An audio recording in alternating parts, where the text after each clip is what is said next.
Интересно, что же это может где-то коротнуло? Где?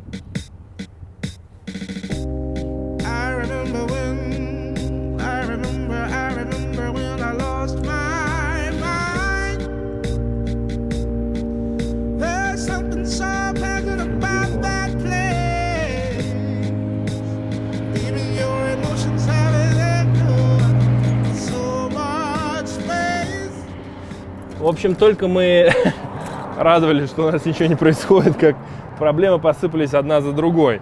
Мы приехали в магазин, где, в принципе, могла быть шина, но ее нет. Чувак сказал, сейчас попросит кого-нибудь посмотреть из БУшки.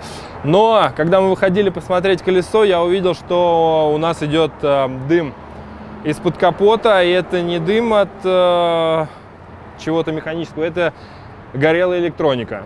Соответственно, открыли капот быстро и увидели, что дым идет от генератора. И такое ощущение, что у нас где-то короткая нарисовалась, у нас постоянно запитан генератор. Не знаю, может, на него приходит. Даже когда накидываем клемму, получается, что что-то щелкает. Короче, полная хрень, не знаю. Сейчас будем пробовать сами разобраться. Если нет, там вот сервис был неподалеку, поедем туда. Ну как поедем? Пойдем, попросим кого-нибудь тачку дотащить. Посмотрим.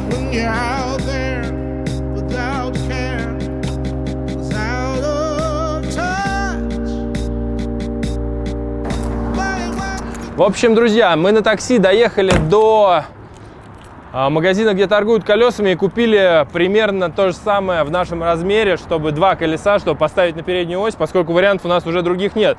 Мы вернулись в то место, где собирают резину, ставят ее на машину и также продают. И ребята нам сказали, а вы знаете, мы не можем вам ее поставить, поскольку у вас старая машина, вы резину не у нас покупали. Если вдруг у вас что-то случится, там она взорвется, мы будем отвечать, а мы не хотим. Поэтому ничего личного, друзья, но нет. Идиотизм. Поэтому мы положили резину в салон.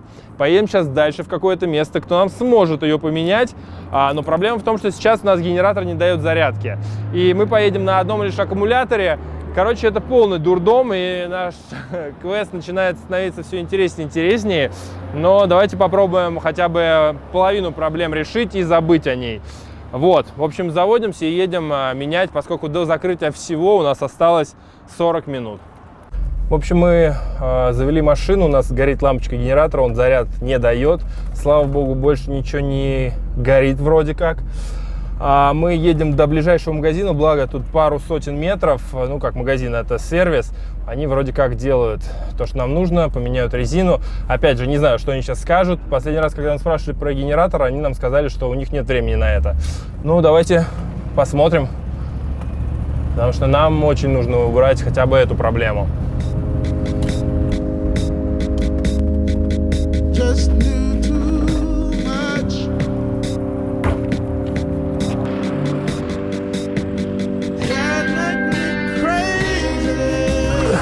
Да жесть просто, прикинь, нигде никто. У них 20 минут закрытия, он такой, да не, мы не будем заморачиваться, мы не будем делать. То есть такие, извините, ребят. Жесть, вот это начинает на самом деле напрягать меня в Америке уже очень сильно. Вроде столько возможностей, а народ какой-то невероятно тугой. Соответственно, едем дальше, будем искать следующий магазин с шинами. Ой, ладно, надеюсь, нам хватит аккумулятора, чтобы проехать все это расстояние.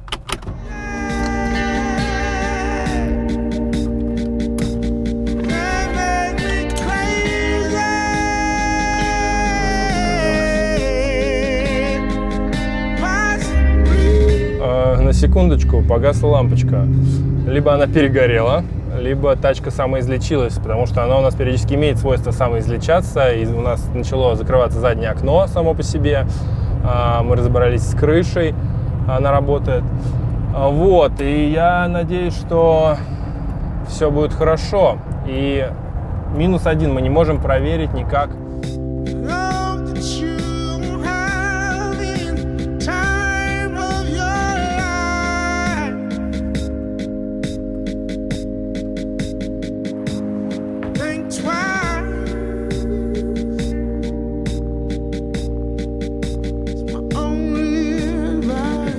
В общем, очередная неудача. Я не знаю, это, наверное, из-за уже тупости американцев.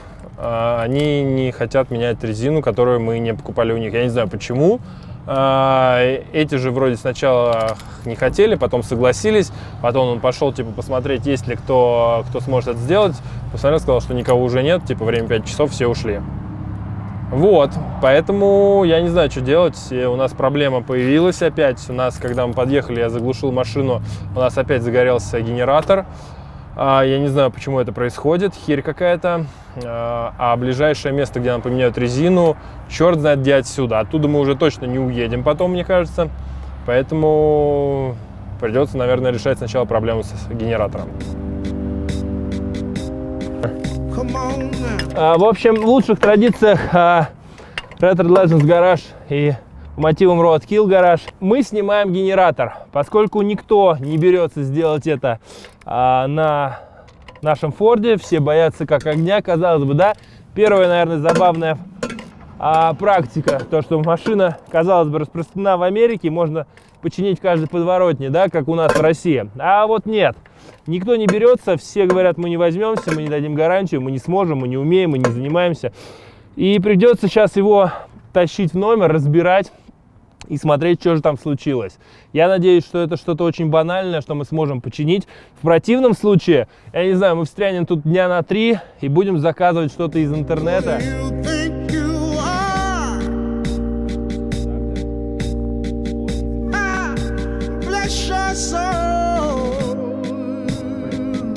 В общем, я снял эту скотину. И вот он, маленький подлец, перед нами. Неизвестно, что там, крутится вроде нормально, подшипники исправные. Посвети вот туда, пожалуйста. Что там по щеткам, не ясно.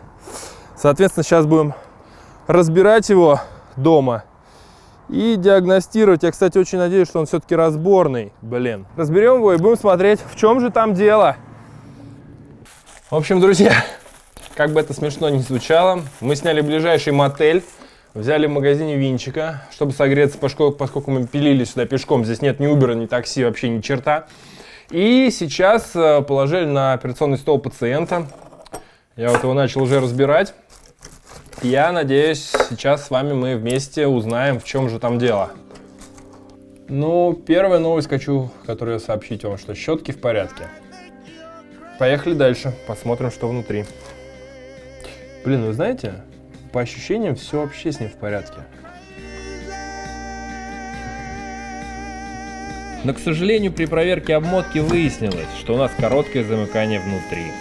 И нам пришлось искать и заказывать новые запчасти. Да, давайте теперь откроем коробку и посмотрим, что нам прислали. Сразу хочется отдать должное FedEx Express. За 50 баксов они довезли все за день. Я взял релюхи и блок CDL. Это то, что самое дорогое и самое, в принципе, по качеству хорошее. Выглядит, как и должно выглядеть.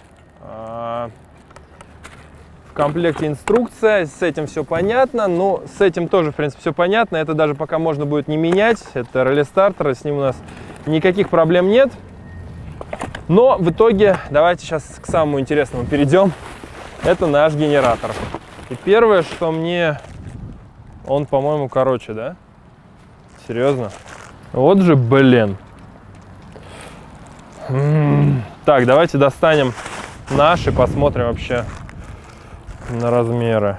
В общем, друзья, видимо, все-таки все хорошо. Он на сантиметр меньше, но вот это ухо загнуто как раз на сантиметр, чтобы достать до крепления, которое в машине. И если сравнить вот этот размер, он одинаковый. Ну, почти. Почти одинаковый, поскольку, ну, шанс, короче, остается. Держи коробку. А погода тем временем, блин, портится. И нам бы хорошо отсюда убраться до снега. Хотелось бы. Давайте, теперь нужно снять шкив обязательно. И начать установку. Поэтому не теряем время. Погнали.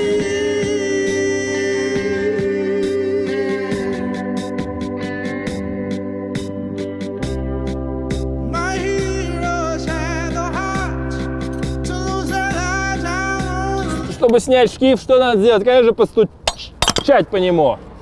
И он сразу же выйдет. Перекинул шкив, все нормально. Он подошел без проблем. Теперь берем новый генератор и ставим в тачку. У нас остался буквально час до того, как стемнеет, поэтому надо немножко ускориться. Так, сразу проверю проводку. Она, конечно, на соплях, но она держится, поэтому ничего не меняем, оставляем все как есть. Это у нас оденется сюда. Все, отлично, погнали ставить. Самый интересный момент всего происходящего действия. Так. Ну да, мы бросили тачку в первом попавшемся месте, поскольку дальше мы не могли ехать. Она у нас чуть ли не горела. Нам на лабаш прилепили крупным просто шрифтом А4, на котором написано: это парковка только для этого здания. Ну, как бы, мы же русские. Короче, все подходит идеально. На старом генераторе, поскольку он был больше, стояла вот такая пластиночка. Ой, забери ее потом, пожалуйста. И она как раз стояла для того, чтобы сократить размер до крепления уха. Сейчас все встает без нее, тютелька в тютельку. Поэтому меня это невероятно до сих пор радует.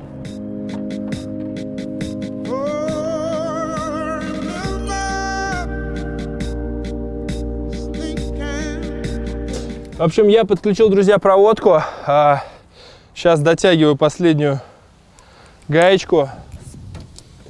И будем переходить ко второй части. Будем ставить как раз-таки реле генератора. Тачка очень низкая, друзья. Очень неудобно. Здесь куча ништяков, таких как кондей. И кондей занимает половину пространства подкапотного, которое было свободно. Поэтому очень сложно подлезать. Но все. Генератор наконец-то на месте. Не особо хорошо получилось притянуть, точнее натянуть ремни, но нам сейчас главное попробовать завести и посмотреть, ушла ли проблема. Потому что если она не уйдет, это будет вообще что-то немыслимое. Переходим сюда. И самое первое, что меня расстраивает, это то, что крепления на нем другие. Ладно, в любом случае надо снять, пусть хотя бы болтается, где-нибудь валяется на крыле. Не знаю, попробую хотя бы одно притянуть, а там посмотрим.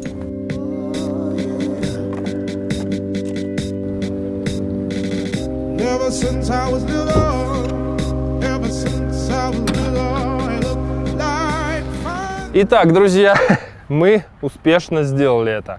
Когда мы искали запчасти в одном из там соседних магазинов, старый дедушка нам сказал, что, ребята, вы главное не забудьте, что генератор, в отличие от альтернатора, нужно обязательно поляризовать, когда устанавливаете. Мы такие напряглись, блин, это что за хрень вообще, что с ней делать? Честно говоря, все наши тачки в мастерской уже переоборудованы на альтернаторы, и это очень упрощает вообще всю историю. То есть, грубо говоря, вот эта коробочка, которую мы тоже заменили, она нафиг не нужна. Именно она регулирует напряжение и уже раздает потом заряд. Вот. И хорошо с ней была инструкция, как ее поляризовать. Нужно просто перемкнуть два контакта на ней коротенько. И все, и потом заводить машину и проверять. Соответственно, чем мы сейчас займемся? Я накидываю плюсовой, точнее минусовой в нашем случае. Только я его найду сначала. Написано во второй инструкции. Кидаем перемычку между ARM и Battery терминалами. Вот они, два крайних. Говорят, может быть из крайней, не пугайтесь. Вот, видимо, такая. Ну, видимо, все. Если мы ничего не спалили, сейчас должно все заработать. Поэтому убираем все лишнее отсюда. Абсолютно все. Проверяем уровень масла в двигателе. И заводим машину.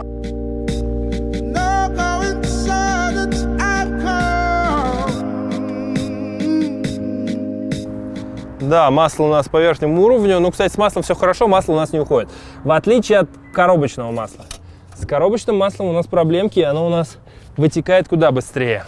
Итак, момент истины, друзья. Попробуем завести это дерьмо.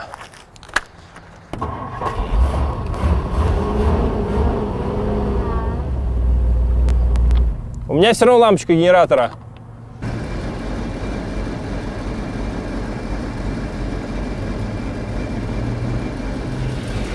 Так, короче, друзья, в итоге уже 9 часов вечера, и мы все еще мучаемся.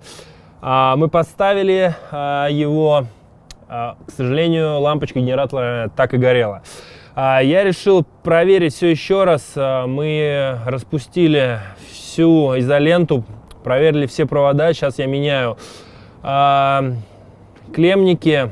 Собираем все обратно. На связи с нами в Москве в 5 утра наш электрик.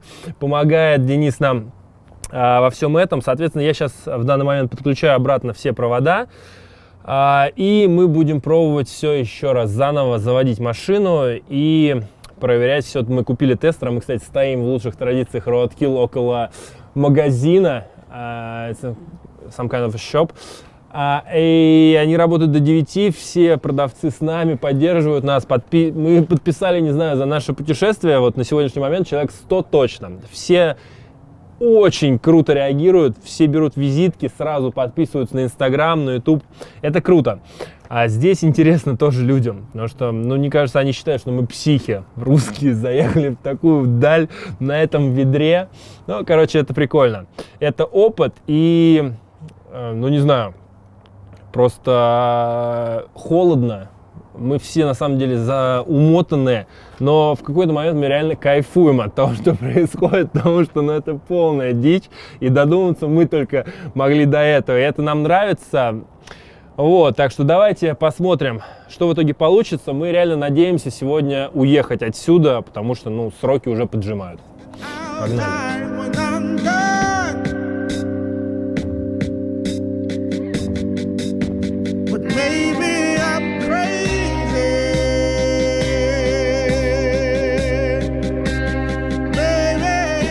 Так, ну что, друзья, в итоге все наконец-то работает. Тачка заряжается, ничего не греется.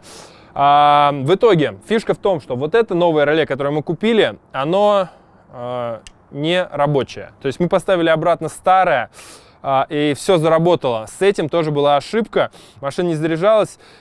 Посмотрев, изучив его подетальнее, мы поняли, что просто тупо кто-то на сборке перепутал вот эти вот контакты местами, и просто оно не работает как нужно. Я не знаю, это серийная ошибка или, может быть, оно, конечно, не от этой машины, хотя мы его по каталогу подбирали. В общем, здесь контакты по-разному расположены. Мы подключали по надписям, и не работало. Есть шанс, что, в принципе, если мы местами, методом изучения, местами замены проводов на контактах, может быть, добились бы работы, но нет времени. Время 9 часов вечера, собираются тучи, нам срочно надо отсюда ввалить. Мы поставили новые колеса, вообще не смотрите на них, это ужас какой-то, ад. Но в Денвере уже ждут, лежат новые колеса. Нам буквально проехать 200 миль, я надеюсь, мы это сделаем сегодня. Обязательно доложим вам об этом. Вот, в общем, все собираем, пакуем, грузим в тачку и валим. По дороге, естественно, будет еще включение, поэтому не переключайтесь.